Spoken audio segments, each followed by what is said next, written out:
గ్రామీణ ప్రాంత నియోజకవర్గమైన హుస్నాబాద్లో తెలంగాణ రాష్ట్ర ప్రభుత్వ యువజన సర్వీసుల శాఖ పక్షాన ఈ నెల 24వ తేదీన ఉదయం 10 గంటల నుంచి 0 to పీజీ వరకు దాదాపు 5,000 ఉద్యోగాలు ఇవ్వడానికి జాబ్ మేళా ఏర్పాటు చేస్తూ ఉన్నాం. నేను హుస్నాబాద్ నియోజకవర్గంలో ఉన్నటువంటి చదువు రానటువంటి వాళ్ళ దగ్గర నుంచి ఉద్యోగ అవకాశాలను పొందాలని సందర్భంగా విజ్ఞప్తి చేస్తా ఉన్నాం. నేను మా పార్టీ శ్రేణులను కానీ ప్రజలను కానీ అందరూ కూడా కోరుతా ఉన్నా.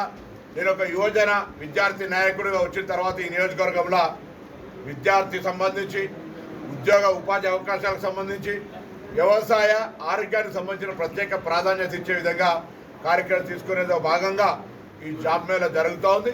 దయచేసి హుస్నాబాద్ నియోజకవర్గంలో ప్రతి గ్రామం నుంచి నిరుద్యోగులుగా ఉన్నటువంటి వాళ్ళందరూ రండి. ఒకవేళ ఈ జాబ్ మేళాలో రాకున్నా కూడా విదేశీకి సంబంధించినటువంటి అనేకమైనటువంటి బయటి దేశాల్లో స్కిల్ ట్రైనింగ్ ఇచ్చి బయటి దేశాల్లో మంచి ఆర్థికపరమైనటువంటి జీతభత్యాలతో ఉద్యోగాలు ఉన్నాయి.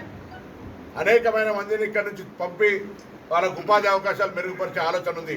కాబట్టి జాబ్ మేళాకు సంబంధించిన కార్యక్రమం 24వ తేదీ తిరుమల గార్డెన్ 0 నుంచి పీజీ వరకు జరిగేటువంటి ఈ కార్యక్రమం లోపల యువజన సర్వీసుల శాఖ తెలంగాణ ప్రభుత్వం నుంచి జరిగేటువంటి ఈ జాబ్ మేళాలో హుస్నాబాద్ నిరుద్యోగ యువత అందరూ పాల్గొనాలని కోరుతాం.